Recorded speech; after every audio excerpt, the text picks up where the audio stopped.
Firstly, thank you very much for coming along today. I appreciate it's that time of the day when everybody's ready for a drink, really, and it's getting very hot in this room, although I have positioned myself nicely in front of the air conditioning unit, so sorry about that.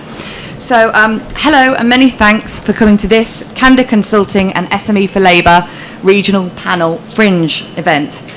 Today we'll be discussing a subject very close to our hearts at Kanda: unlocking regional growth and placemaking, and how Labour can deliver homes and sustainable communities. We've got a fantastic panel here today of well-known and very passionate Labour politicians in the regions, industry market leaders, and I'll shortly be handing over to them to introduce themselves and answer one fundamental big question to kick off the conversation. We'll then ask you, the audience, to grill our panel with your burning questions, so please do get your thinking caps on in advance. So I'm Jo Dancy, your panel chair for today. I'm Director and Head of Regions for Kanda Consulting. For those of you who don't know us, Kanda is a multidisciplinary communications agency, and we're passionate about regeneration and placemaking. We use our breadth and depth of experience with communities, developers and decision makers to create the very best places to live, work and visit. We operate exclusively in the regeneration, property and planning world. Like everyone here at Kanda, we've been excitingly grappling with proposed changes to planning over the last few months since July, and we're working very closely with our clients to navigate some of these that you'll all be very familiar with. So proposed reforms to the NPPF, the consultation I believe ends tomorrow for that one, and within that, for the regions, one of the burning issues will be the new housing targets, which sees the regions go up considerably and London go down. Brownfield passports, obviously, which we're all trying to get to grips with at the moment. The review of green belt, and obviously the introduction of grey belt.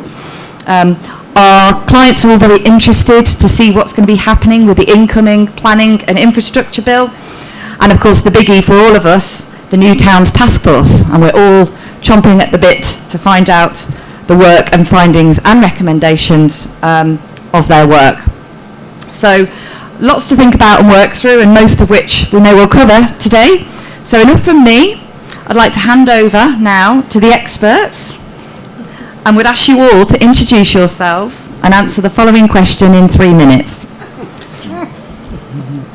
So the question is, what is the single most important thing that the Labour government can do to help facilitate the delivery of housing?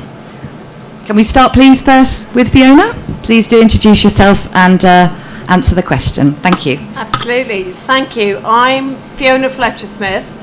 I chair the G15 group of weirdly 11 housing associations in London, and I'm also the chief exec of the L&Q group.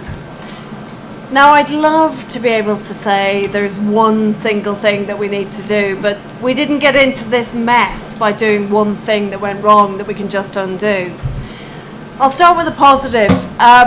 The positive is we have a government now in place who are talking about housing, who care about housing, who get the fact that if you are a child in Britain born into a safe, secure, decent and affordable home, your life chances are incredible. You will succeed in life. However, that isn't the case, and what Labour are going to have to deal with is the fact that 1 in 23 children in our capital city will go to bed tonight in temporary accommodation, and all that that brings. And that's just appalling. So what we need to do, I make 3 asks of Labour. We basically, that's my one thing is 3 asks. Okay.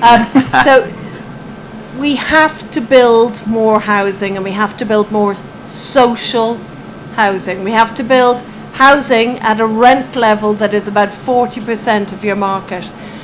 And the reason that we need to do that is those 1 in 23 children in London, 151,000 children nationally who are homeless.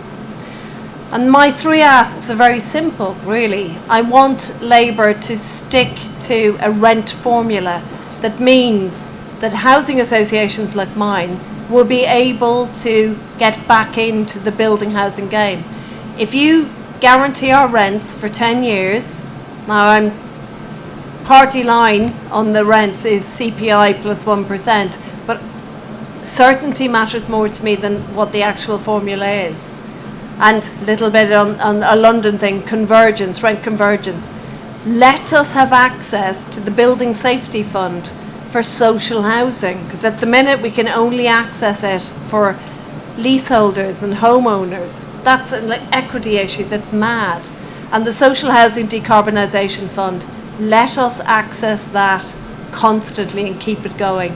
If you do all of those things, we will then have the confidence to be able to keep borrowing money on the capital markets and keep building. And if we're going to solve the housing crisis in any way, we need to keep building. Stick to your target of 1.5 million. It's not going to be easy. Stick to your target and keep talking about housing, because it's brilliant that we have a government who are finally talking about housing. Thank you, Fiona.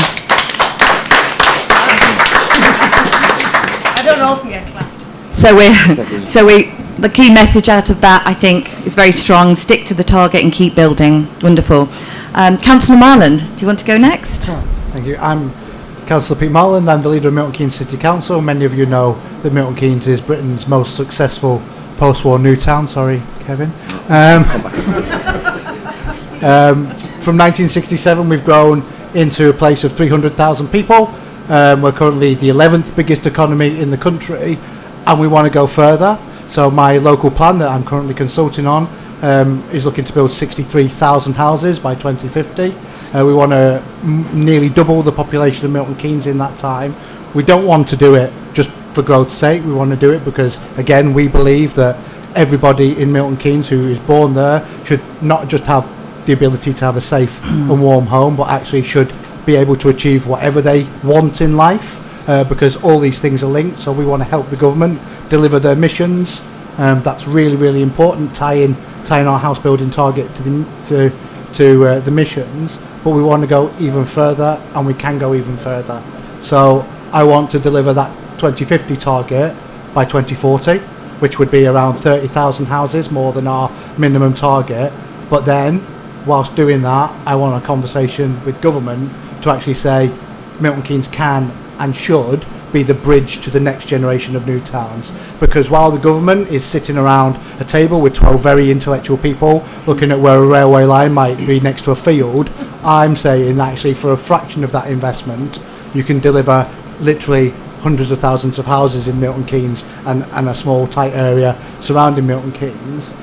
And so my main ask to the government is don't lack ambition and boldness, because they might be talking a bit, and I'm able to say this because I'm a councillor rather than an MP, is some of the changes to the National Planning Policy Framework are okay, but are they bold?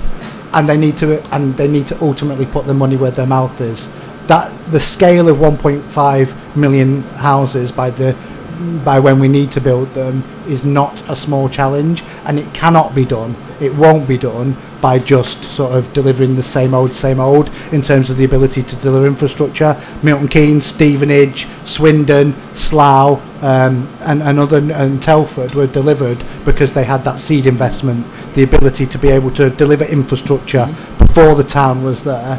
There are ways to do that without Rachel shouting at us, being able to capture the value of some of that land in land value capture.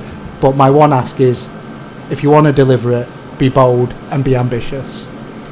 Thank you. Thank you, Councillor Marland. Inspiring stuff, delivering 2050 targets by 2040. I wish you all the best with that. So, moving across now to Kevin. Aside from the general question, I'd also be interested to hear about how you respond to don't lack ambition and boldness as well. Absolutely. So I gave my maiden speech in the Commons at the end of July, and my theme was about aspiration. And looking back to the post-war generation, I mean, Stevenage is the first new town post-war, It's a trailblazer. Other new towns, like Milton Keynes, have learnt from Stevenage as well. We've had 26 new towns, however you define them, created since the Second World War. Some almost from scratch, like Milton Keynes. Some bolted onto famous existing towns like Peterborough. So, definition of new town can mean many things. But the lesson I take from all of that, and the one ask I would have really is, yes, boldness, but in that boldness, you have to have that vision, that strategic vision, that vision of proper strategic planning. And if you look at Stevenage, Milton Keynes, and other new towns, the pioneers of those new towns just planned it so well. So even to this day now in Stevenage, started in 1946, we have our neighbourhood, and there's that sense of neighbourhood still in Stevenage. You're in Sheppel, you're in Pin Green, or you're in Bedwell, and that's still there. But, and here is, I think, the lesson, I think, from the Newtown experience, is that you have to future-proof it as well. Yes, we need to get them going, but we need to think about how they're going to adapt in the generations to come. So Stevenage was designed for the post-war world. But the way people lived and work and shop and all that has changed.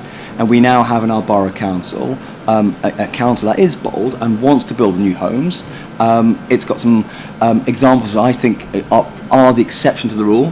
Jamie's been working on a development in the south of the town. Absolutely amazing for independent living. It's what we need far more of. But Stevenage Borough's creative hands have been held back because they've not been given the tools to finish the job. It was Stevenage Development Corporation that was set up to create Stevenage. It lasted to 1980, and the big mistake then was that its assets were not all handed over to Stevenage Borough Council. They were parcelled out to many private companies, pension funds. So you've now got a borough council that doesn't have the ability to really reshape the town, particularly the town centre, in the way it would like. And it often gets the blame, and it's not right. People say, we're getting the wrong kinds of flats, the wrong kinds of shops in the town centre. The council cannot deliver on its vision. And so we need both national government and local government, and we need to have the tools to finish the job. So last month we had Sir Michael Lyons and the new task force come to Stevenage to launch the task force there. And that's what I said to Sir Michael, that we need to be able to future-proof these new developments, whether they're going to be a brand new town or a bolt-on, because it's not going to be either or. We're going to have to do both of it to deliver on that 1.5 million homes target. Okay. Thank you for that. And just to say as well, congratulations. Kevin Venevere was successful in becoming the Labour MP for Stevenage earlier. I'll say that myself. And so, Jamie, over to you. Good evening, good afternoon. Anyway, hello. My name is Jamie Hunter, Development Director for Hill. You'll be forgiven for maybe not have heard, if you haven't heard of us before, but we are a house builder. We are actually about the 10th largest in the UK, we're the second largest privately owned house builder. Now, to put it into context, and I think it's relevant for this, it's about who's going to deliver all these homes, and it's absolutely fantastic having an ambition and aspiration of £1.5 million. But let's just take a little second before I have my three wishes, because I couldn't do one, on how we're going to deliver these things.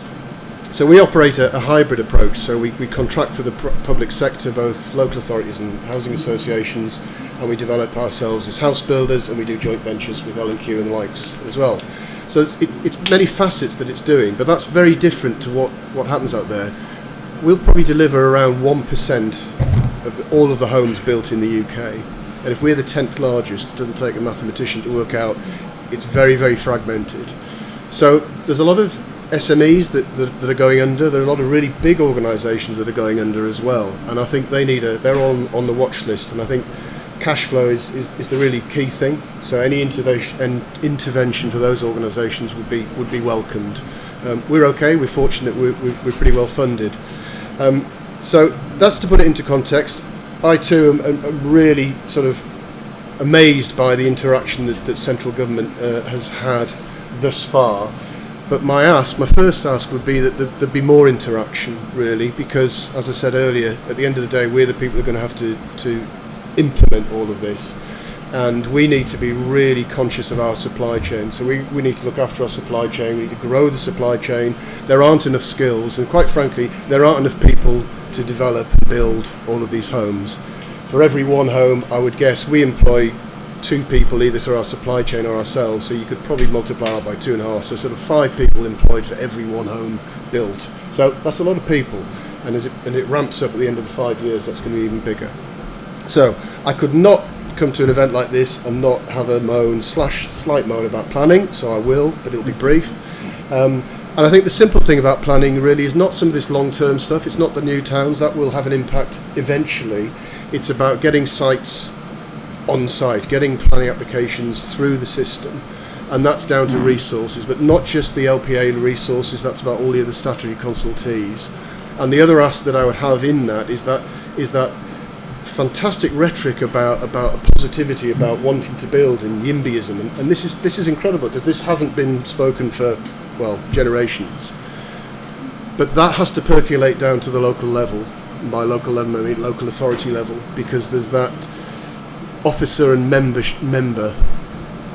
dynamic, and if we're not careful, we will continue to remain as an appeal-led planning system.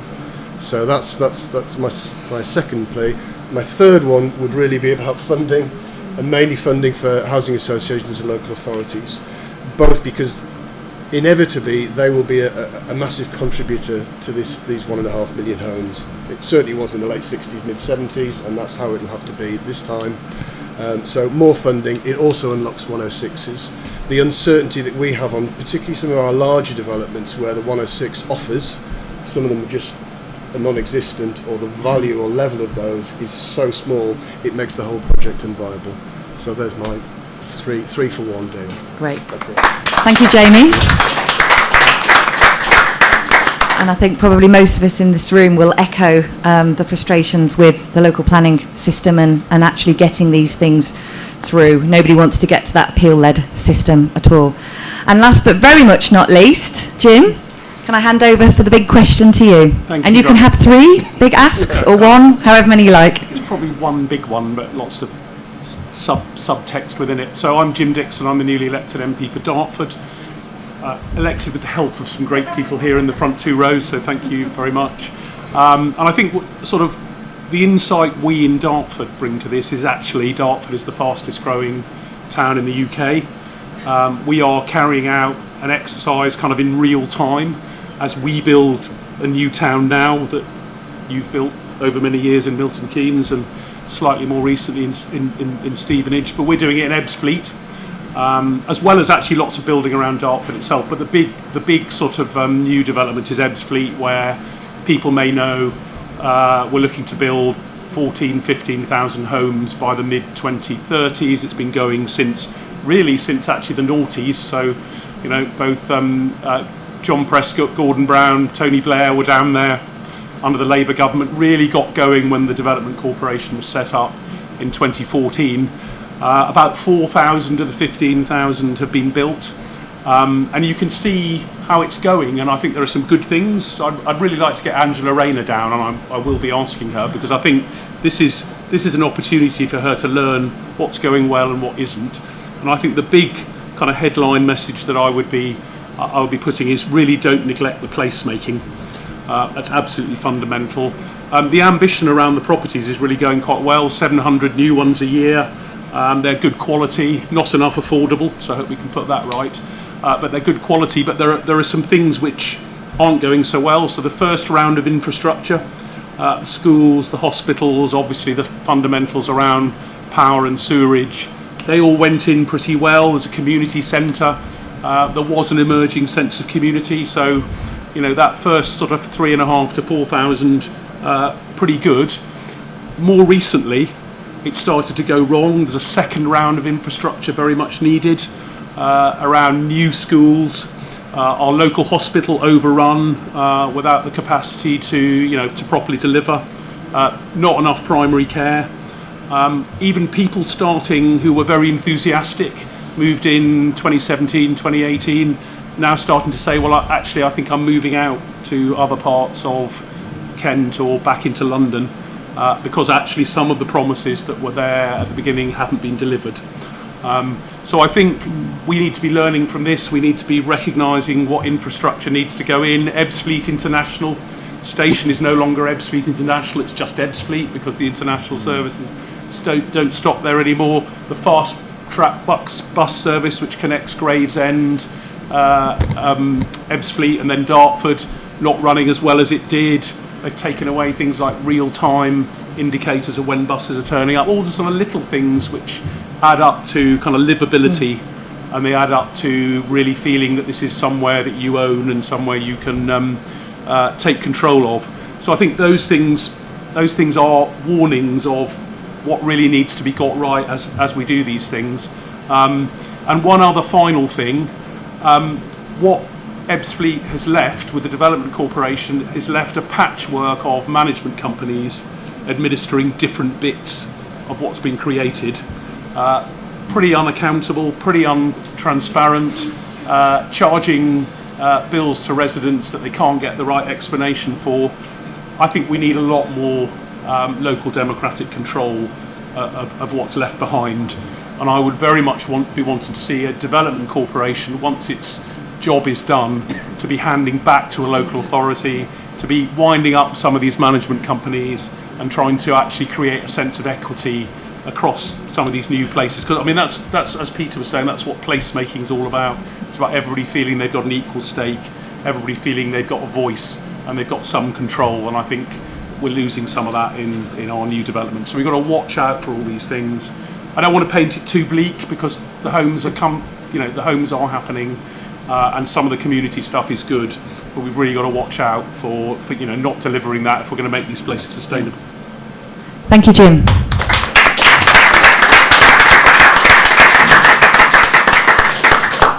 And I think you're absolutely right on the placemaking front. There's a lot to deliver in terms of the 1.5 million homes, but what those have to be is the right homes in the right places, and they need to be places where people want to live. So I think that's a really good insight into learning from lessons learnt and what to do and what not to do. So thank you for that.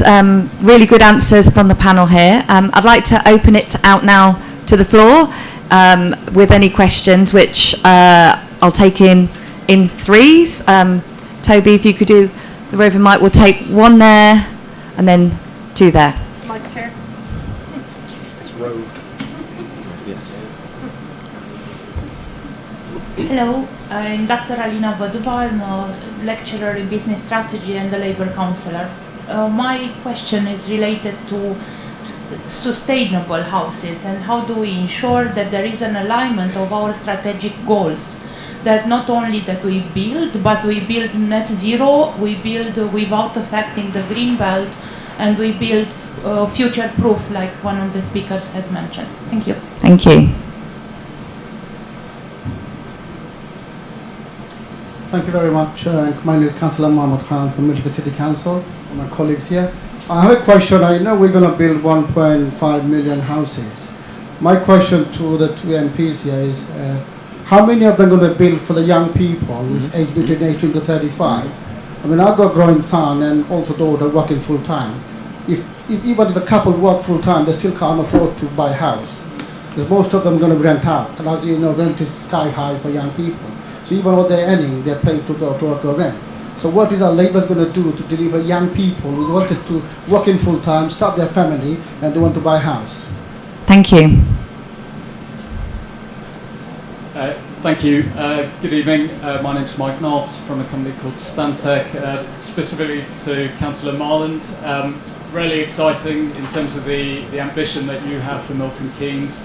In terms of that call to government to engage with you as an authority to go further, bolder, more ambitious, more numbers, accelerating, how receptive are they?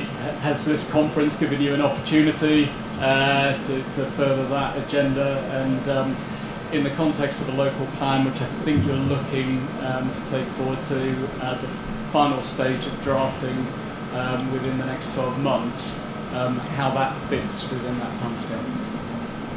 Wonderful, thank you. Okay, well, why don't we start with a question for Jim and Kevin?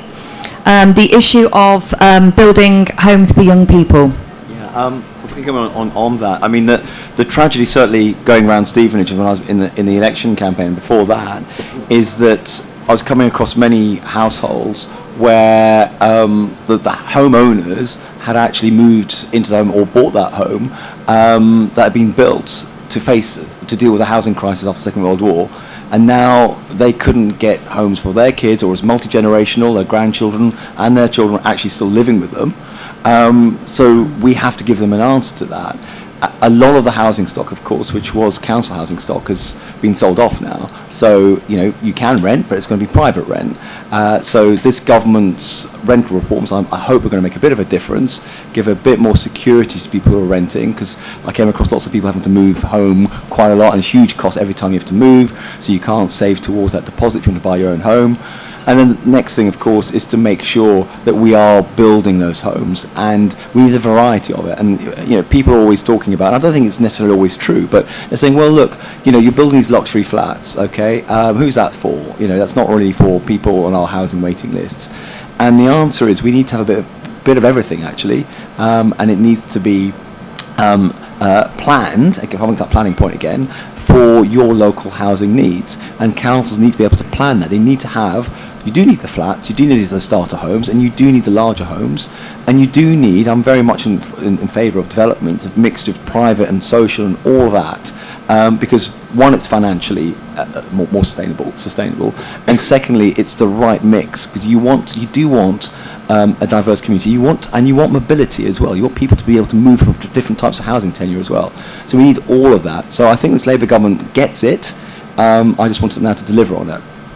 Thank you. Jim. I think Kevin's covered a lot of it. I think starter homes are very important. I think shared ownership is important. Not always the cheapest model, but actually it is often a way people can get on the ladder. More affordable and more rental. A lot of the new developments are kind of on an ownership model, and we need to really make sure rental is properly built in. I'm quite a fan of kind of some of the sort of pocket development ideas. So you do have smaller properties, particularly aimed at people's first home, or people moving in for the first time, and then will probably move out of that when they want to start a family. So I think it's kind of about having places on the staircase for younger people of a whole variety of kinds, including financial incentives to get on the housing ladder, not just shared ownership, but some of the financial incentives that have actually some of the small things that worked under the last government. Things like Help to Buy. I do know quite a lot of people who are helped onto the housing ladder. We do need to kind of keep a better and fairer version of that in the mix. So I think all of those things are needed for young people, and I do think we have to be having a clear message to young people that dream of home ownership, which has now receded to people in their late 30s, it's going to be alive once more for people under 30 and from their early 20s onwards. Great, thank you, Jim. I'm going to direct the question on sustainable development to Fiona and Jamie. So the question was, how do we ensure alignment with sustainable housing development to ensure that these are future-proofed? Absolutely, and a fantastic question. The first thing I'd say is new build is easier because you're starting from scratch, and I've got a great example from Milton Keynes. Our Saxon Reach development in Milton Keynes, we did a fantastic project with a company called Stuart Milne, who unfortunately don't exist anymore, closed panel timber frame. We did it with Barrett's and with University of Dundee, and we tested this out in Milton Keynes, because Milton Keynes is the home of testing out new and exciting things, including like robots that deliver your Amazon goods. And it was amazing. We were able to reduce the contract time from 52 to 26 weeks. We were able to reduce waste on site by 70%. We were able to reduce water use on site by 90%. It was incredible. That's the easy bit. Now, as a landlord of 109,000 homes, I worry more about the existing homes.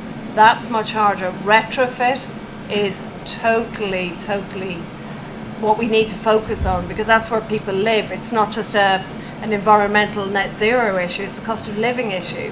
and that's much harder to crack. I think new homes, we can do it. Existing homes, we really have got a problem. Thank you, Fiona. Jamie, what's your take on that?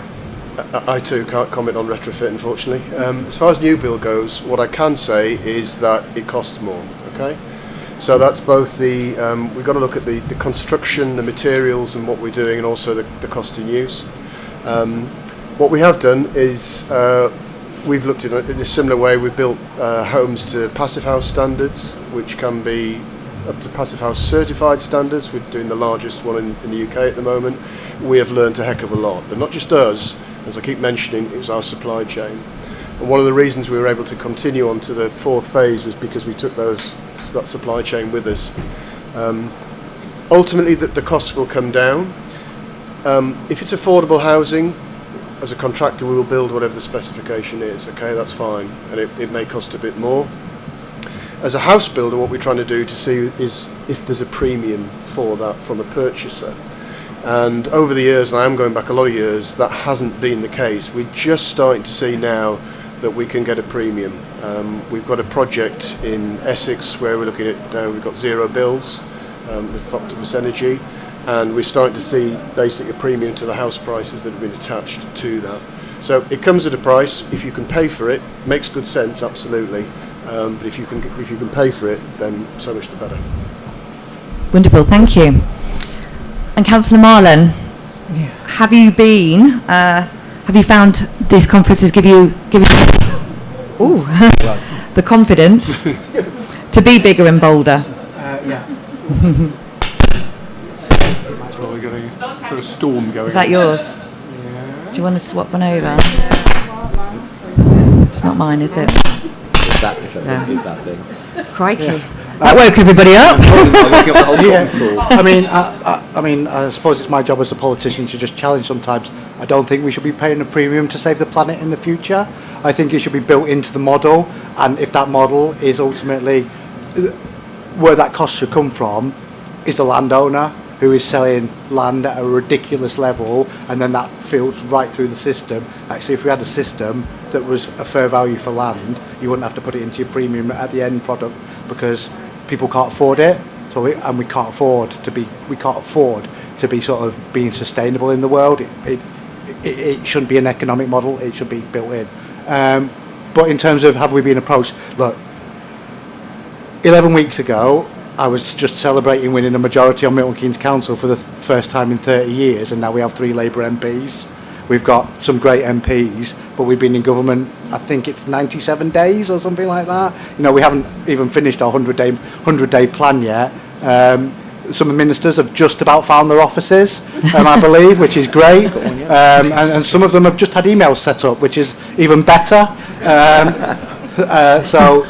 there's a lot of new MPs. You know, I think some just about getting your offices now. These are all just logistical things that you wouldn't believe in that big Hogwarts of a place we call the government. You know, we don't get the American model where you get 3 months to sort of sort yourself out and become a government. So we've had really positive feedback.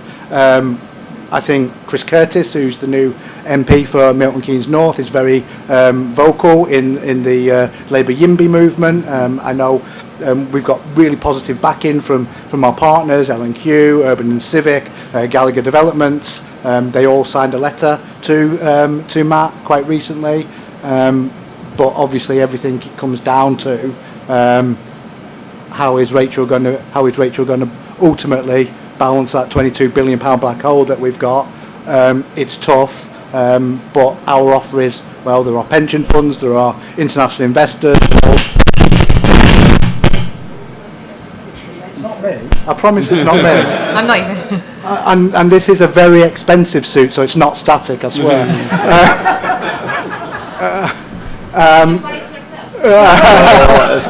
Actually, let's not go there. Let's not talk about suits, actually, and I don't wear glasses, wearing contacts. So yes, we've had very, very positive feedback, but I think we just need to give the government a bit of time to bed in, because there's ambition and there's recklessness, and I don't think we can have recklessness. Wonderful. Thank you, panel. There was some some excellent answers there, and I think you're absolutely right. We shouldn't have to be paying a premium to safeguard our future, and it's a very difficult challenge to manage the existing properties and ensure that they're sustainable, and also look to new build on that front. So thank you for that. Do we have any more questions in? Gentleman there and gentleman there. Oh, and one at the back. Where's Mike? It's a lot of gentlemen. I know. Easy one, Mike. It's going to be Mike Diath from HTA Design, and we spend a lot of time with a lot of people on the panel designing and delivering great homes. My question, picking up on some of the things that Fiona and Jamie said about different ways of building. We have a capacity issue. We know that there's going to be a shortage of all kinds of trades, and actually all kinds of architects and designers and so on. But to deliver the homes, we need the people. But as we know, off-site manufacturing has been a little bit of a car crash in the last 16 months or so. We've lost 6 of the biggest off-site manufacturers. So I'm interested, what do the panel think we should do, given that we've got, I think Rachel said, an industrial strategy or plan being put forward next month. Was that next month? Yeah. So if housing isn't infrastructure and part of the industrial strategy, I don't know what it is, but what is the answer? How can we support SMEs? How can we support off-site manufacturing? Thank you. Yeah, thank you. My name is Akash Pound. I work for the Institute for Government, and I've got a question about devolution. The government's been talking a lot in just this week and last about extending devolution eventually to the whole of England. Jim McMahon was on a panel we did this morning saying that in principle all parts of England should have devolution, should have a mayor, should have a voice in that way. At the moment, the southeast is the only region of England where there's not a single devolution settlement in operation, not counting London obviously. So I'm just interested in the panel's views on whether devolution, the establishment of mayors, combined authorities and specific devolved powers will help in achieving the house building targets. Thank you.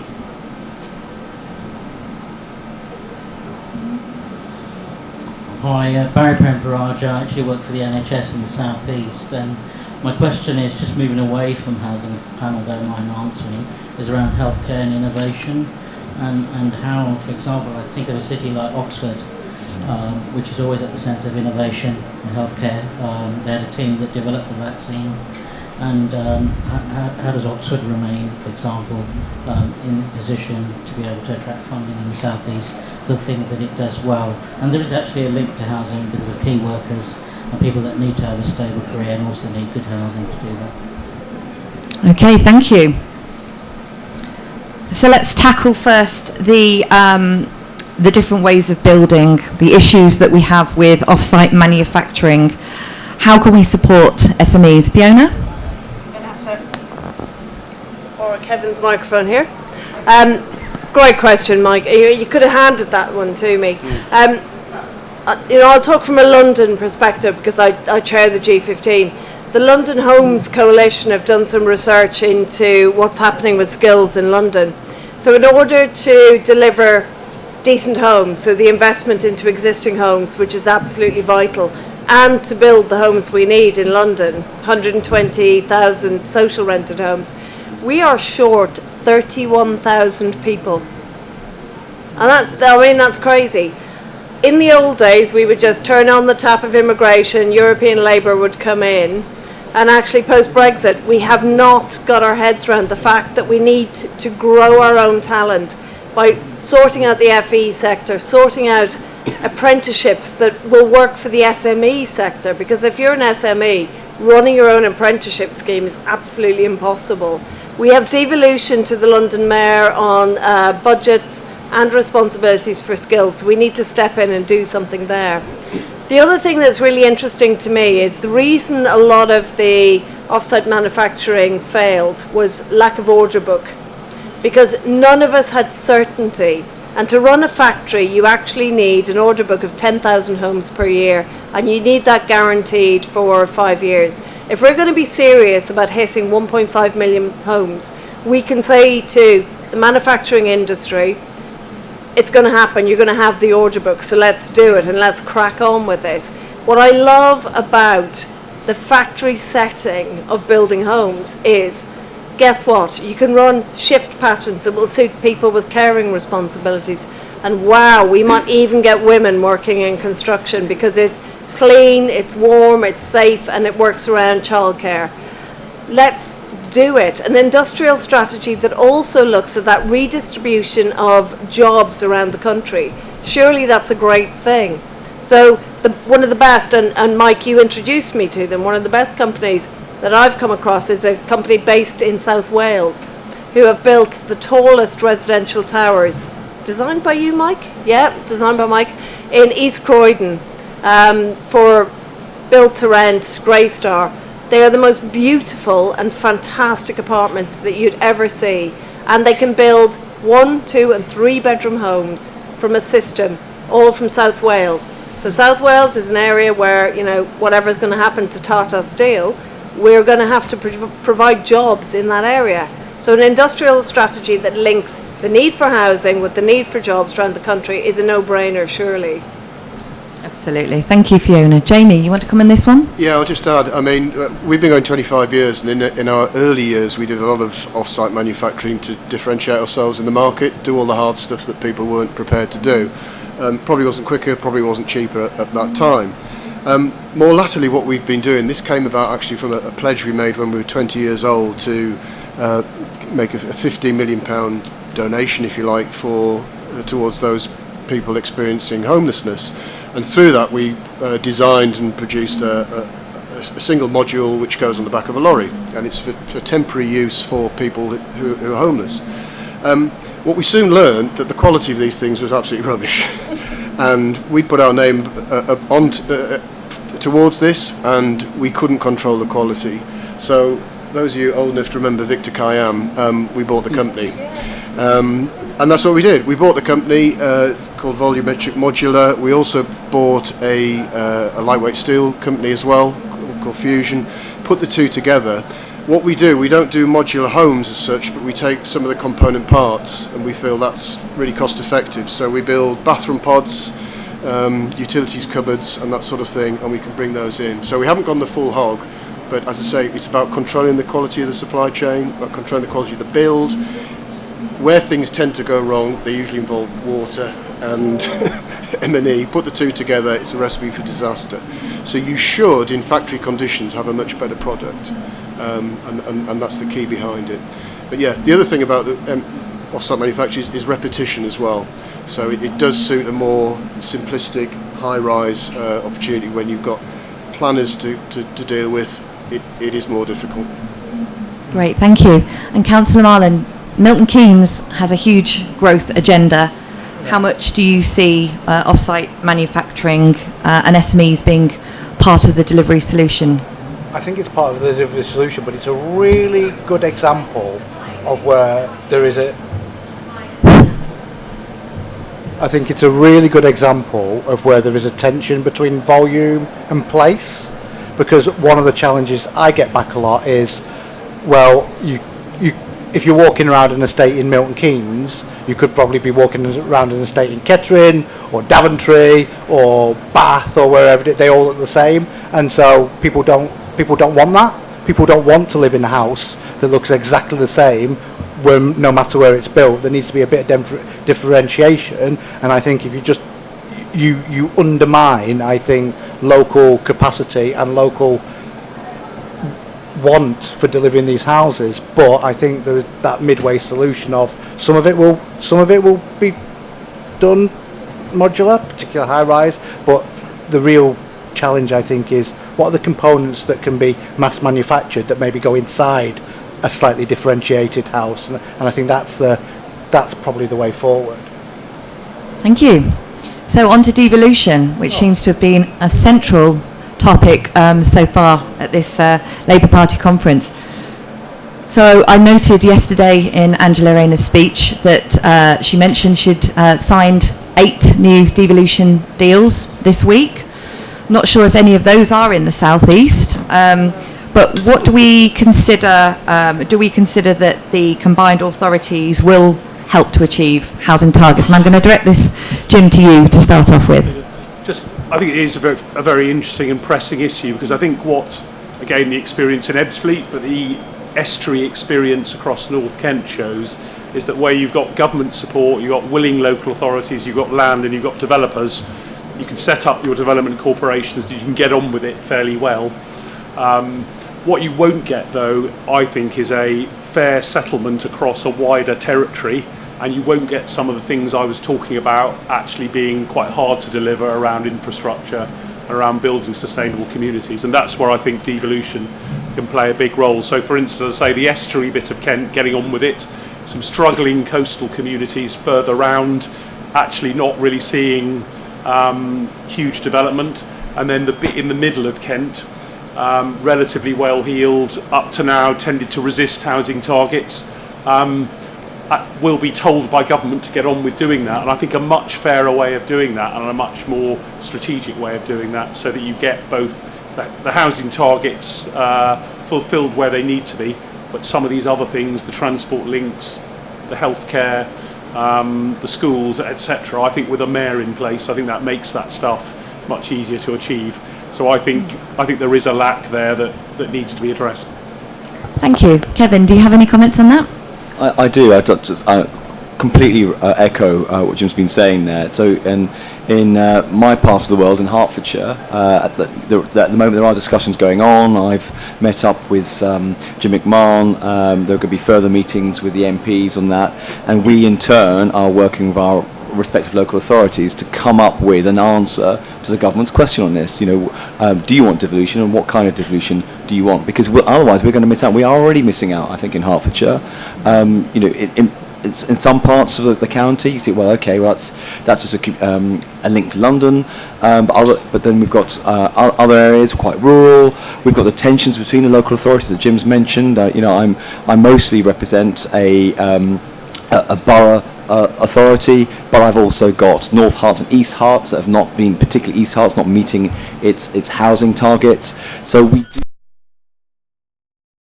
of leadership, whether through a mayor or a combined authority model, where actually, back to my original point about strategic planning, you need to have that vision for how it all fits together, county-wide, and really recognising the benefits of being next to a major international city, but at the same time, the benefits of being plugged to other parts of the country as well. Where we are in Hertfordshire, we're between London and we've got Oxford in one hand, we've got Cambridge in the other, Stevenage is part of that golden triangle.